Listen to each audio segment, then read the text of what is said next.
30 previews en 30 jours. Welcome to San Antonio. On va faire les éperons. Yes, sir. Les éperons qui piquent. Les éperons qui ont vécu un été les éperons compliqué. qui pleurent. Mais avant de sécher nos larmes, nous avons quand même un petit message de la part de toute l'équipe de Trash Talk. Évidemment, ceux de l'apéro, Léonce, Alex et moi-même, et toute l'équipe de rédaction de Trash Talk et tous les gens qui y contribuent. Nous voulions vous faire des énormes bisous car nous avons dépassé les 80 000 abonnés sur la chaîne. Et on se demande ce que vous foutez. Est-ce qu'on voudrait bien arriver à 100 000 quand même vite fait, quoi? Qu'est-ce que c'est dit? C'est exactement ce que je voulais dire. Je t'ai cassé ton petit effet là. Ça passe crème. Et bon, c'est hilar, tout va bien. Non mais merci pour le soutien, que ce soit les nouveaux qui viennent d'arriver sur la chaîne ou les anciens qui sont là depuis le début, ou ceux qui sont arrivés en transition. Ça fait plaisir, il y a plein de cœurs évidemment, donc merci pour la fidélité, le soutien, et on espère vous proposer plein de choses et que vous allez continuer à kiffer. Cool. Maintenant qu'Alex a dit ce qu'il avait à dire, on va pouvoir parler de basket, n'est-ce pas? En direct de San Antonio, c'est Petit donc... coup d'œil dans le rétro? Oui, tout à fait. Comme d'hab, vous connaissez juste la petite phrase, 30 previews en 30 jours, 30 derniers jours avant le début de la saison régulière. On passe par pas mal de franchises. Aujourd'hui, San Antonio. Coup d'œil dans le... rétroviseur. Ouais. Saison compliquée. Ça fait 15 ans, si je peux me permettre, même plus, que je suis cette franchise. J'ai jamais autant souffert. Ah bah c'est normal, parce que ça n'était pas arrivé. De toute façon, il n'y a pas lieu de souffrir. C'était un calvaire. Et là, effectivement, au-delà j'en ai chié du début à cas la fin. particulier Kawhi Spurs, un joueur aussi fort qui fait autant chier une franchise pendant toute une année, moi jamais j'aurais cru que ça arriverait aux Spurs. Tu vois ce que je veux dire? Genre pour moi, ça vient de nulle part. Ça vient de nulle part et pour moi ça allait se régler et Kawhi il allait peut-être être tradé ou peut-être il allait discuter avec Pop et revenir jouer et tout. Non, là toute la saison ça a été désinformation totale, désinformation totale, de la fausse rumeur dans tous les sens, des joueurs qui s'embrouillent moitié dans les réunions de joueurs, Tony qui fait des déclats quand même. Ma blessure était 100 fois pire. Quand même, on a fait des vidéos sur Kawhi, vous pourrez aller voir, il y en a sur la chaîne, on a essayé d'expliquer le pourquoi du comment de ce départ. Ouais, on a essayé d'expliquer. Donc bon, évidemment que ça a gangréné la saison des Spurs. C'est ça, c'est que t'as ton meilleur joueur MVP des finales en 2014 qui ne joue que quoi, 9 matchs, 10 matchs qui joue 9 matchs seulement et qui, les 2 saisons précédentes, est sur le podium du classement MVP. Enfin, on parle de Kawhi fucking Leonard. Un des meilleurs défenseurs de la ligue. Le meilleur two-way player de la NBA. Après, vous pouvez débattre quand vous voulez, mais bon, en tout cas... Two-way, non, 3&D, quoi. Ouais, enfin, two-way dans ce sens-là, pas two-way contract, quoi. Non, two-way dans le sens, c'est les deux côtés du terrain, tout à fait. Mais il faut faire attention. Ouais, c'est vrai. Mais dans tous les cas... Il y a déjà ça qui est terrible en plein milieu de la saison, et en plus s'il y avait juste ça, ok, mais il y a un nombre de blessures, genre tu n'as jamais un 5 majeur et tout. Sur 2 jours de suite, quoi. Et malgré ça, t'as quand même 47 wins. Mais t'as Greg Popovich 7ème. Et puis attends, t'as pas que Greg Popovich. Non, attends, t'as quand même Greg Popovich au centre de tout, parce que c'est une de ces saisons en termes de coaching qui est les plus folles en termes d'ajustement quotidien. Voilà. C'est terrible. Bien sûr. Mais donc t'as quand même 47 wins 7ème de l'Est, parce que Greg Popovich, parce qu'il s'adapte sans cesse, parce que un bon gros Lamarcus Aldridge. Lamarcus Aldridge fait une saison. Juste après avoir prolongé en scred. Ah bon, il prolonge? Je crois qu'il voulait partir. Il était pas bien, il discutait avec Popovich. C'est aussi pour ça qu'on a cru qu'il allait pouvoir faire la même avec Kawhi. Parce qu'il venait de le faire avec Lamarcus. Bien sûr. Lamarcus, soi-disant, était pas bien. Ça discute avec Popovich pendant l'été. L'autre, il nous sort une putain de saison derrière. C'est ça. Pop qui notamment avait expliqué qu'il avait trop voulu changer Lamarcus Aldridge dans son jeu et qui a dit non, faut que j'arrête ce genre de conneries. Acceptons-le comme le joueur qu'il est. Saison de porc des deux côtés aussi du terrain. Lamarcus qui est le leader des Spurs sur cette saison assez bizarre. Manu, coup d'éclat. Manu bien. Pogazol pas si mal. Dejounte Murray, ça progresse. Tony Davis Bertans, ça progresse. Tout à fait, Tony qui revient de blessure. La transition, mine de rien, en janvier, première fois qu'on voit un autre meneur titulaire aux Spurs. Tony qui laisse la place à Dejounte Murray aussi en vrai titulaire, tout à fait. Donc ça, c'est quand même une sacrée transition. C'est-à-dire que même de retour de blessure, on voit Tony en sortie de banc. Du coup, bon, t'as arraché les playoffs grâce notamment à une défense qui est toujours une défense élite. Élite de chez Élite. Bien sûr. Autant l'attaque, ça a quand même galéré un peu, c'était beaucoup plus middle l'année dernière. Forcément, t'as pas Kawhi Leonard.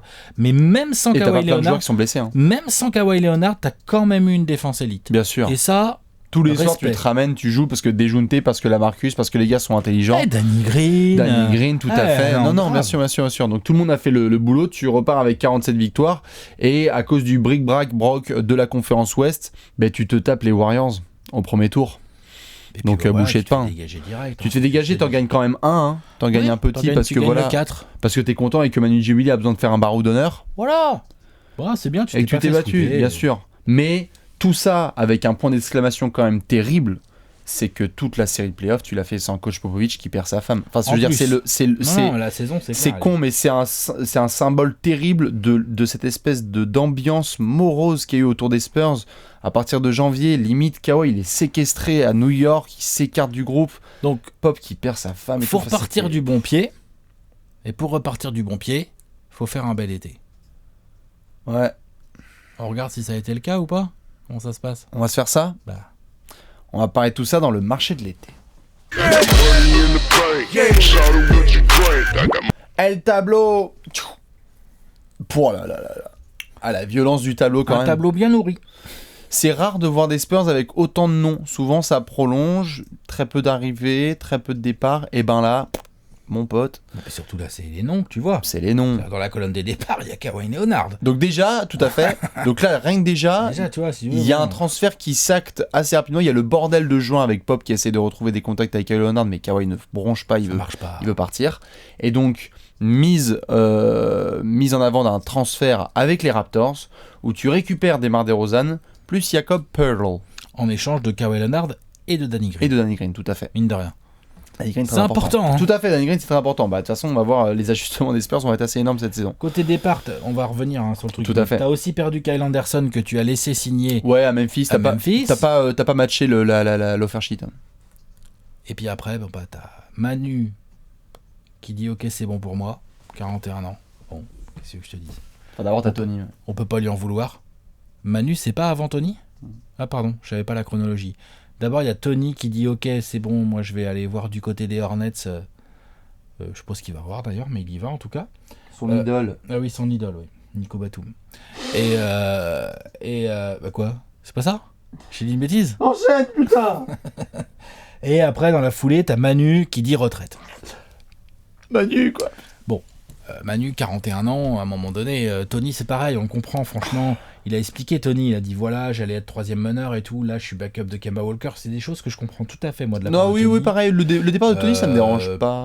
Enfin, c'est fort émotionnellement, mais sinon, Tony, Oui. tu voyais que c'était logique. Mais il a envie de jouer encore, et là, il va être remplaçant. De remplaçant.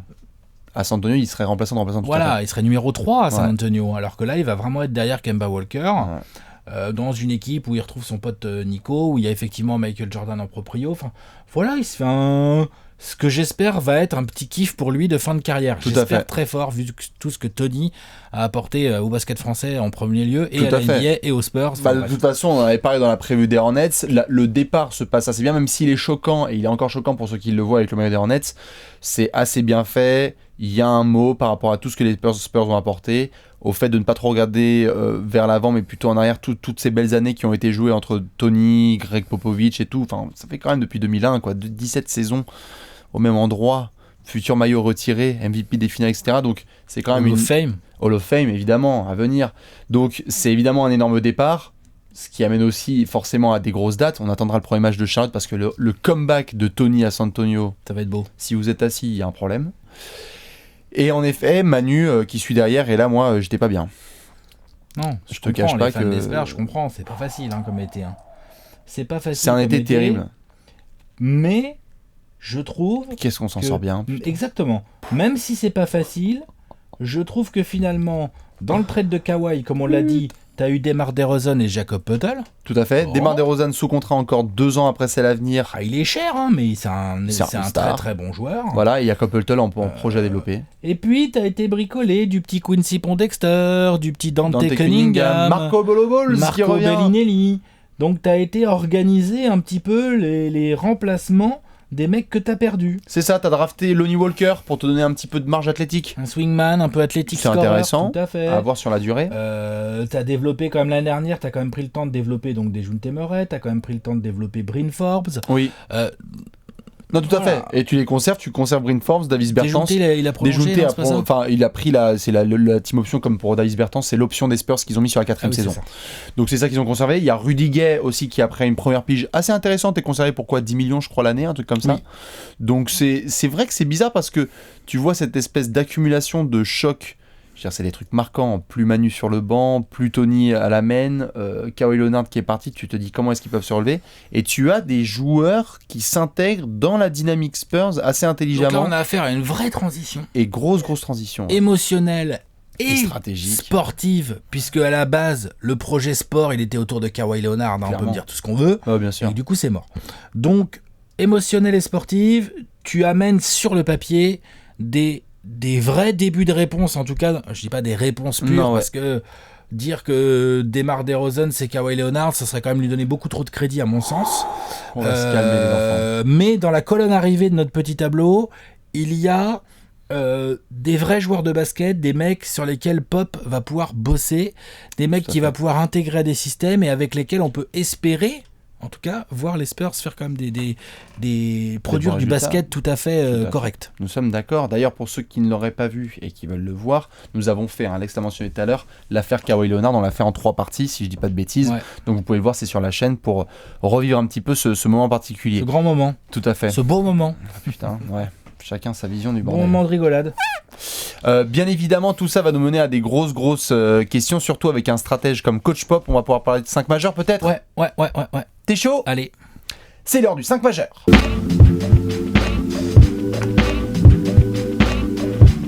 Le 5 majeur des Spurs.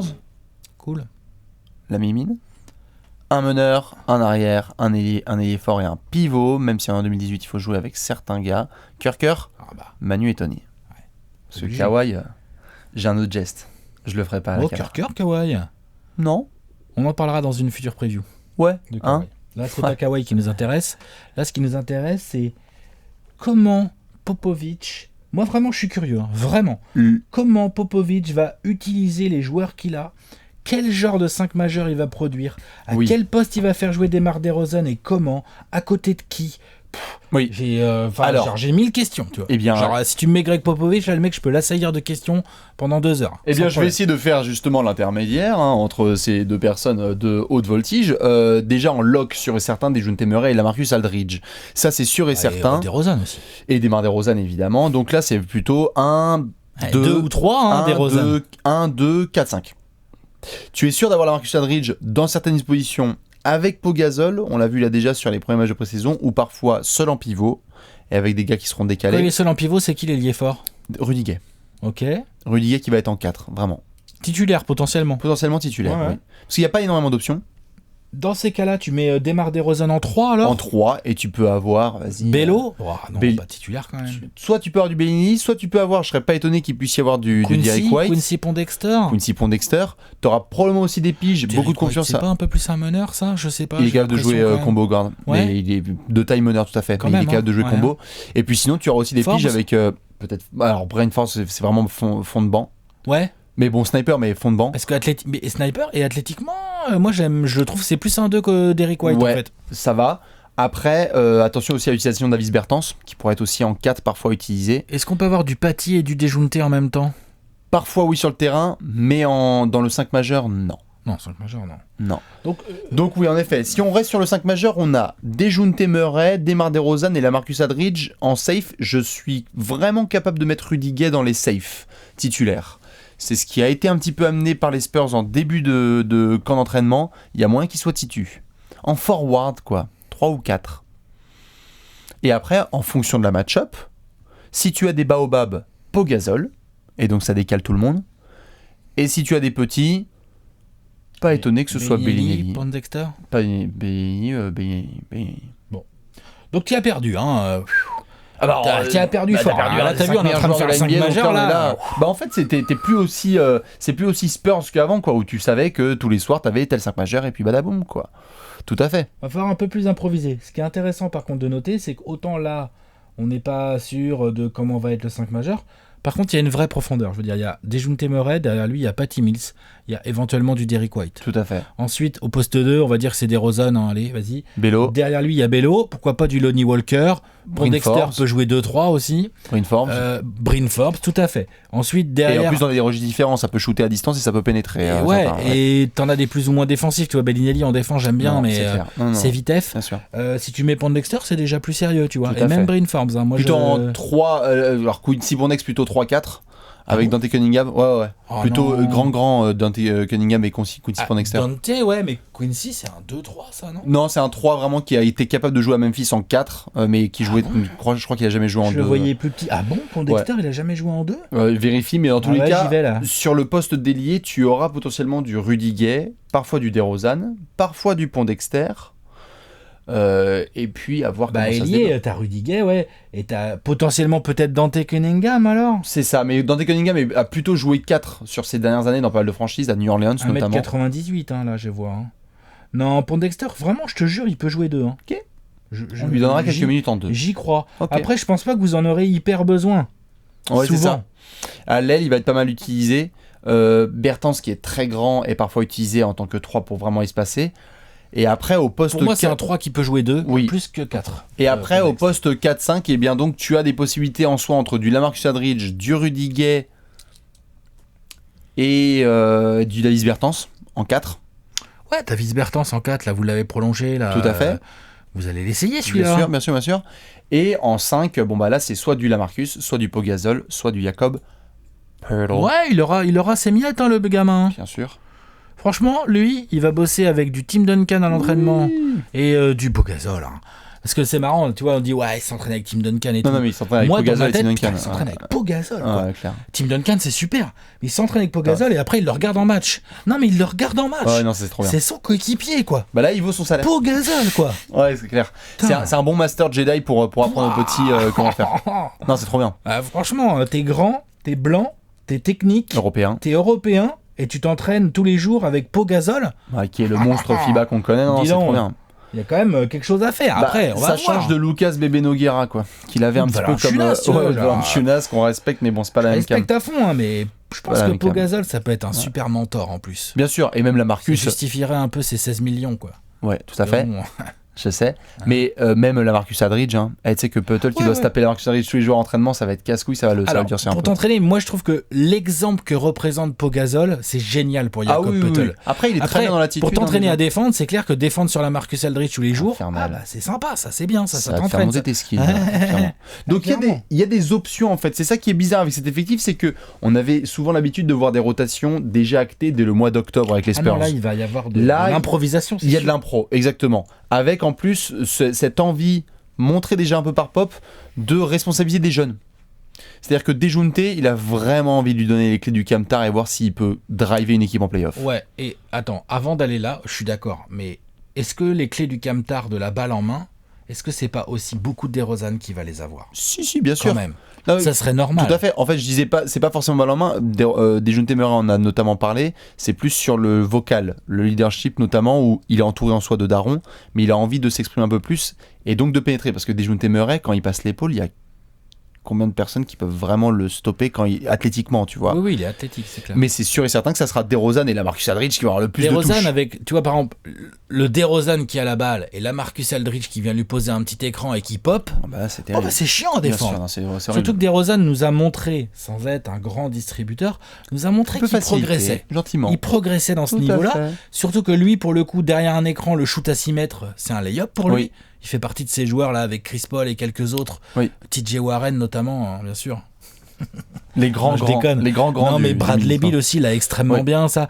Voilà, DeRozan, derrière un écran de Lamarcus, si le grand sort pas assez, ou si le grand colle trop Lamarcus. C'est de lancer aux sanctions. Hein ? Bien sûr. Donc, il y a un truc autour duquel, on va dire, Pop peut déjà travailler en attaque. Non, c'est sûr. Et il y a un aspect notamment qui est assez intéressant avec ces Spurs pour t'en sortir d'un thème qui est assez connu en NBA, c'est que au rebond, ça va être chiant.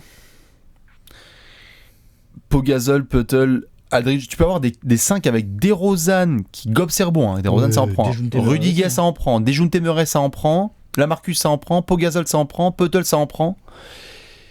Et tu peux avoir une équipe qui au rebond est extrêmement chiante en fait. Après, je demande à voir la défense. Je dis pas qu'elle va pas être bonne. Ouais. Je dis que je demande à la voir. Je pense qu'elle va être bonne. Est-ce qu'elle va être aussi élite ? Est-ce que petit à petit, tu y perds pas un peu dans le côté élite de la défense ? Bah, j'ai envie de dire oui, mais quelque part, t'as pas pu compter sur Kawhi l'année dernière. T'as pu compter sur défense Danny Green. élite. Tout à fait. Et t'as une défense élite, mais parce que t'as pu compter sur Danny Green qui est hyper fort dans quand même un spécialiste. qui est quand même un spécialiste et qui est hyper fort dans son registre. Donc oui, Murray va progresser. DeRozan, c'est pas Danny Green en défense. Non, Bellinelli, je l'aime bien, mais non. mais à voir ce qu'il peut donner DeRozan. Pondexter, il défend. Hein. Pondexter, ça défend. Cunningham, ça défend un peu. Ouais, vite fait. Rudiger, ça défend pas énorme, mais Mais il tu fait vois, des progrès. Tu vois que Kyle Anderson, c'était pas non plus énorme. Non, en mais défense. c'est pour ça que je pose la question, parce que je pense que c'est possible, en fait. C'est possible, et ça sera très important pour cette équipe des Spurs, qui n'est pas forcément calibrée pour jouer très vite. Là, quand tu me dis Rudiger en 3, Lamarcus et Pogazol... Ah non, c'est sûr. Bah, de toute façon, il a c'est pas dit... forcément une équipe Bien de sûr. transition. Ah bah, Pop l'a dit, de toute façon, les gens vont devoir courir comme jamais ils ont couru parce que Dejounte Murray, il a feu vert pour aller en transition. Oui. Là. Et c'est le seul. Ah bah, il va arriver dans le rétro, il y aura vont personne. être derrière, hein, Ah, c'est clairement, clair. clairement, Ça, à part DeRozan... C'est ça. Mais pourtant, parce tu que vois... même le banc, hein, Bello, Patty... Non, oui, c'est du fondamental, Dante pas de la physique. Cunningham, Non, tout clair, ça. clair, clair. S'il y a du cerveau, moi, ça va pas se Attends, développer. déjounté... Calmos, gamin. Et pourtant, tu vois, c'est pas rapide, mais par contre, c'est plus athlétique. C'est une équipe qui a rarement été aussi athlétique, les Spurs, avec les gars qui sont là. De Puttle à DeRozan, à Lonnie Walker, à Dejounte Murray et à d'autres garçons qui sont dans le coin. Bah, Lonnie Walker. Hein. Lonnie Walker, c'est des gars qui peuvent athlétiquement faire la diff. Donc, c'est une nouvelle ère, c'est des nouveaux registres de jeu, c'est des nouvelles séquences. On vient de parler du fait que ça restera encore du DeRozan et du Lamarcus Aldridge avec la plupart des post-up. Quand même plus de responsabilité, je pense, pour Dejounte Murray qui doit augmenter sa production statistique. Et puis sinon, en sortie de banc, tu fais confiance toujours à Bellinelli en catch and shoot et Puttle pour faire les poubelles. Et Patty Mills derrière les écrans pour mettre des 3 points. Tu gardes à peu près cette rotation-là. Effectif deep. Okay. Je crois que maintenant qu'on a fait ce tour complet de l'effectif, on va devoir se poser une question de la mort. Ouais, allez, c'est parti. T'es chaud ? Ouais. C'est l'heure de la question de la mort.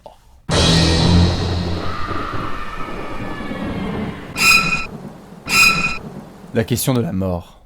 A question da morte. Da morte. Je sais pas, les Portugais, vous me corrigez. A question de mort. A question da morte. Mais c'est quoi qu'il y a un t, tu vois, le TE là, c'est... Mais bon, on essaye, on se diversifie. Envoyez tout en surtout phonétique. surtout que les Portugais au basket, ils déchirent. Ils sont très très forts. Ma team Portos, envoyez du phonétique, s'il vous plaît. Vous cassez les couilles avec votre langue. En l'honneur de Pogazol et de Manu Ginobili, on parle en portugais. C'est le bon gros truc bien pourrave là. Le bon gros troll.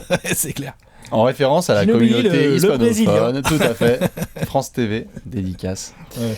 Bon, Nous sommes donc aux Spurs. Qu'est-ce que c'est la question de la mort ? Et la question de la mort est la suivante. Tu viens de passer une année, déjà un été galère, mais une année vraiment particulière dans toute ta franchise, du joueur au management, au coach, etc.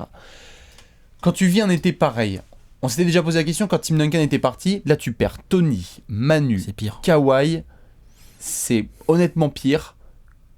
Est-ce que tu peux réussir tout de suite une année qui fait que la transition est automatique ? Est-ce que tu peux continuer à être les Spurs ? Je veux dire par là, les mecs ils vont taper sur Basketball Référence les Spurs, ils vont aller dans l'index de la franchise, ils vont regarder saison par saison comme je te disais, puis il va y avoir 50 wins ou pas loin. Est-ce que c'est possible ? Est-ce qu'on peut ne pas voir statistiquement cet été horrible, le genre d'été dont franchement 90% des franchises ne se remettent pas en moins de 5 ou 10 piges. Oui. Même les grandes, hein, les Lakers, les Celtics, les machins, quand ça nettoie comme ça les vieilles légendes et pourquoi pas un gros joueur que tu perds, bah derrière tu rames quoi. Tu peux ramer vraiment. Tu mets du temps. Clairement. C'est normal, ça se reconstruit. Là, les Spurs, est-ce qu'ils s'en sont suffisamment bien sortis dans le trade des Raptors ? Est-ce que Pop a encore l'énergie ? Alors, ça compte ça. Tout à fait, bien sûr. Face à ça, je pense qu'on va se rendre compte, et on en avait souvent discuté nous pendant l'été, je pense que c'est typiquement cette saison, on va se rendre compte de la solidité des fondations de la franchise, c'est-à-dire la culture. Tu intègres des nouveaux joueurs, certes, tu dois avoir un nouveau type de jeu, mais ça va bosser dur, et ça va défendre, et ça va partager le cuir. Tu vois, je pense que ça ne va pas changer, et donc du coup, ça va mener à des résultats. Est-ce que ça va mener à des résultats comme il y a 1 an et demi où tu étais en Game 1 face aux Warriors en finale de conférence ? Je ne sais pas, et je ne pense pas. Mais au moins, je pense que tant que l'identité ne bouge pas, on sera safe à San Antonio. Ça restera, tu vois, une équipe qui va se défoncer et où donc les résultats seront ceux qu'on attend. C'est-à-dire quand les mecs se ramènent en ville, bah t'es dans la merde, quoi. Parce que ça va jouer à fond. Donc je pense que déjà, identitairement, c'est le premier point. Après, dans le jeu, c'est là qu'on peut avoir des doutes. Est-ce que stratégiquement, tactiquement parlant, on a fait dans la rubrique juste avant le 5 majeur, on a bien vu que c'était pas si simple que ça, qu'il y avait plusieurs équilibres possibles, du plus ou moins small ball, du très grand avec Rudiger en 3, la Marcus Aldridge, Pogazol, et c'est là que je parle de l'énergie de Pop. Pop, clairement, il n'a pas envie de se bouffer une reconstruction. Donc Pop, il va quand même essayer de réfléchir pour gagner les matchs. Bien sûr. Il va en gagner. Non, mais je dis pas qu'il va pas en gagner, je dis juste est-ce qu'on est capable encore, est-ce qu'ils sont capables de se réinventer encore, quoi. Moi je pense que oui, ils vont réussir. En fait, c'est pas trop ça forcément le gros point d'intégration, c'est sur cet aspect en fait qui est assez flippant à San Antonio et qui fait ricaner beaucoup de gens forcément d'un point de vue analytique dans une ère très très portée sur les statistiques avancées. Rudiger, Lamarcus Aldridge, DeMar DeRozan, t'es en 2002. T'es en full tir à mi-distance. Ce sont des gars qui sont capables de s'écarter un petit peu, mais t'es quand même très prôné sur du tir à mi-distance dans une ère qui est lancer franc, dunk ou tir à 3 points. Et ça, il va falloir faire très attention au bonheur de tout le monde et à l'épanouissement de tout le monde, parce que il faut que DeRozan ait ses isolations. Désolé les fans, mais il faut que DeRozan ait ses isolations parce que c'est une de ses forces dans son jeu. Faut que la Marcus Aldridge ait ses pick and pop. Et donc, je crois que ça va demander un petit peu de temps en début de saison pour que les automatismes se mettent vraiment en place. Parce que autant de shoot à mi-distance, ça peut vite devenir gavant. Ça peut vite devenir gavant et ça peut vite devenir prévisible aussi. Un petit souci au niveau spacing aussi, du coup. Potentiellement, si tu fais pas gaffe. Dejounte Murray n'est pas un sniper de longue distance. C'est ça, Rudiger est capable, mais c'est pas un sniper de longue distance. DeRozan a montré qu'il pouvait en rentrer un petit peu, mais voilà. Un peu plus, mais ça reste limite, tout à fait... c'est Pogazol le meilleur shooter là-dedans. Il y a un peu de ça. En sanction à 3 après, points... il y a Patty Mills, il y a Bellinelli, mais en tout cas, je parle des potentiels titulaires. C'est ça. Et donc, c'est dans le style de jeu, en fait. C'est ça qui va être intéressant à voir au niveau de la transition, c'est cette espèce de style de jeu où on a vu les Spurs pendant combien d'années. On les avait vus ces dernières saisons déjà où il y avait un peu plus d'isolation pour Kawhi Leonard et on se disait, bon, bah déjà, les mecs comprennent un petit peu plus déjà le basket actuel. Mais là, pas le même calibre de joueur quand même. Et puis, tu peux potentiellement perdre en réussite à 3 points. Oui. Ah bah, Kawhi Leonard, oui. Et Danny Green. Et Manu. Bien sûr. Donc ça fait du sniper en moins. Mais bien sûr. Parce que Manu, ça mettait sa fournée. Et autre chose, puisqu'on en vient à Manu et à Kawhi, genre, ces deux garçons avaient quand même une grosse qualité, c'est qu'ils savaient se créer leur propre shoot. Dans beaucoup de situations différentes. Là, ils ont récupéré DeRozan, qui sait faire. Tout à fait. Mais il va falloir que Dejounte Murray apprenne à le faire. Ouais. C'est obligatoire. Il faut qu'un troisième gars soit capable de... Bello, il le fera pas, il le fait pas. Lonnie Walker. Après, on va pas miser tout sur un rookie. Non. Mais ça va faire partie des axes à développer. Ouais. Voir si Lonnie Walker est capable, d'ici 2-3 saisons, d'être un contributeur réel dans l'attaque des Spurs. Ouais, clairement. Non, c'est sûr, il faut qu'il y ait un troisième gars qui soit capable de créer, parce que ça me fait penser justement, quand tu parles de Manu et de Kawhi, par rapport à cette histoire de transition et d'équipe capable de continuer sur sa lancée, l'identité en fait. Quand tu perds un gars comme Manu, comme Danny Green et comme Kawhi, en termes de compétiteurs, c'est énorme. Ah bah, je veux dire, Manu en termes de compétiteur, on peut dire ce qu'on veut, mais on peut rien dire. Tu perds l'âme en fait de ta franchise. Ah ça, je suis d'accord.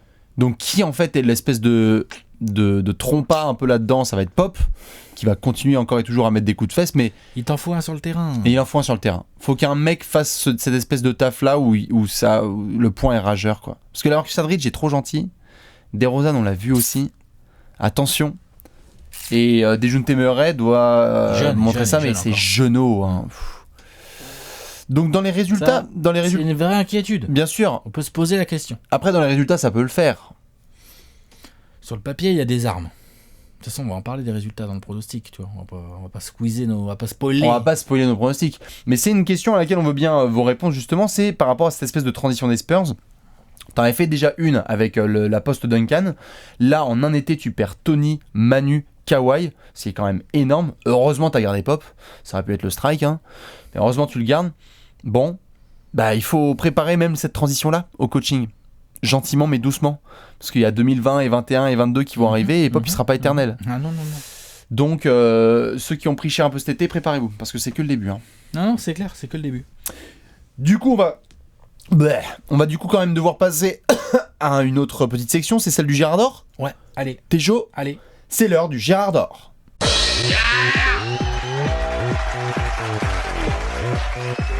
Le Gérard d'Or, le Gérard d'Or.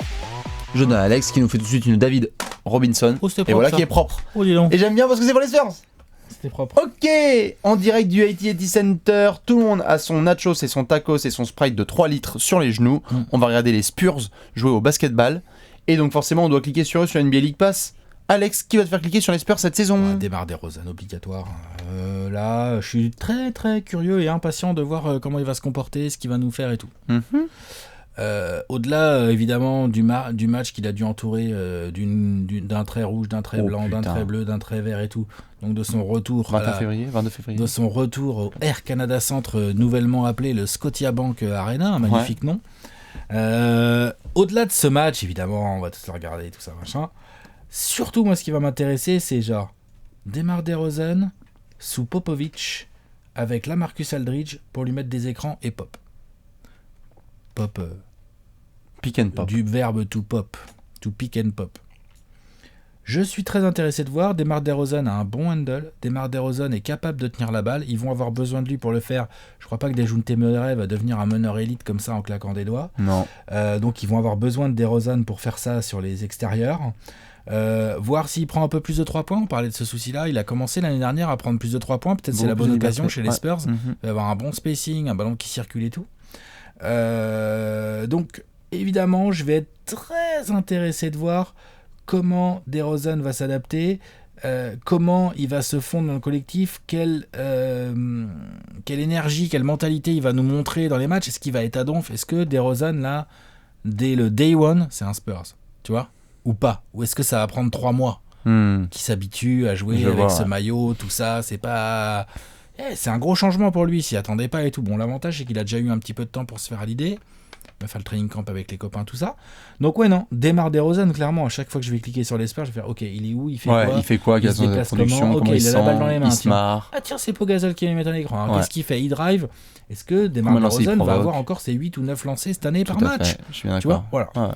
Donc DeMar DeRozan, clairement mon Gérard d'Or cette année chez les Spurs. Est-ce que tu penses, je te pose quand même la question, je te mets en the spot et vous pouvez répondre aussi, est-ce que tu penses que le passage à l'Ouest l'empêchera d'être All-Star ? En tout cas, ça va être compliqué. Sur les guards, c'est pas la même. Hein. C'est un autre délire. Sur les guards, je peux faire la liste là, mais bon, James Harden, Stephen Curry, Russell Westbrook, Damian Lillard, pourquoi pas Chris Paul, Klay Thompson, Jrue Holiday bien évidemment, Rajon Rondo bien évidemment, Lance Stephenson, Kentavious Caldwell-Pope. Non, je déconne, mais Donovan Mitchell. T'as Donovan Mitchell potentiellement qui va appuyer. Gary Harris. Je sais pas moi, allez, vas-y, Devin Booker. Tu vois, il y a du monde. Donc DeRozan a ses chances, mais ça va être un peu plus tendu. Mais il va devoir surtout, là, sa production statistique va être très importante. Très importante. Dans, si possible, une équipe d'Espers qui gagne des matchs. Parce que voilà. Donc non, il peut. Il peut garder son statut de All-Star, mais ça va être plus tendu. Je suis bien d'accord. J'y crois. Et je crois aussi à un autre joueur dont on ne parle pas beaucoup. J'aurais pu prendre Jakob Poeltl, qui sera pas mal, qui va être excitant à regarder jouer. Mais pur produit de la formation de San Antonio et qui pourrait surprendre beaucoup de monde cette saison, monsieur Derrick White. Qui en fait est typiquement le genre de joueur qui a été drafté dans l'ombre, qui est formé à la Spurs, carré, ça réfléchit bien, ça fait très peu d'erreurs balle en main. C'est un bon joueur de basket qui vient de faire une très belle Summer League en étant un peu le daron de cette team-là. Qui est un coup de cœur de Pop en scred quand il en parle à chaque fois, c'est très positivement, il a envie de le responsabiliser. On l'a fait tout à l'heure là, quand il y a l'espèce de profondeur de banc sur les postes arrière, voire meneur, il y a des options pour Derrick White. Gratter un peu de temps, il y a du temps de jeu à aller prendre. Pour peu qu'il rentre un petit peu ses 3 points, c'est un des joueurs qui peut tenir la balle et pénétrer. On parlait des gars qui sont capables un petit peu d'avoir la gonfle et de créer pour eux-mêmes ou pour d'autres gars. Derrick White fait partie de ce rôle-là. Et on a vu un petit peu comment Kyle Anderson notamment a progressé à San Antonio. Je crois que Derrick White va être celui cette saison qui va surprendre du monde. capable de défendre aussi son homme. Très bon gars, vraiment à regarder si vous pouvez, parce que ça peut être l'espèce de surprise du centre de formation à la Spurs. On est là genre, oh bah tiens, Derek White, encore un mec à 8 points, 3 bons, 3 passes en sortie de banc, qui fait le boulot et qui va prendre une blinde après dans 2 ans parce qu'on en aura marre. Derek White pour Bibi, DeMar DeRozan évidemment pour Alex. N'hésitez pas à balancer votre Gérard d'or. Nous, on va devoir terminer avec la section ultime. The pronostic. T'es chaud? Ouais, grave. On va donner un chiffre. C'est l'heure du pronostic.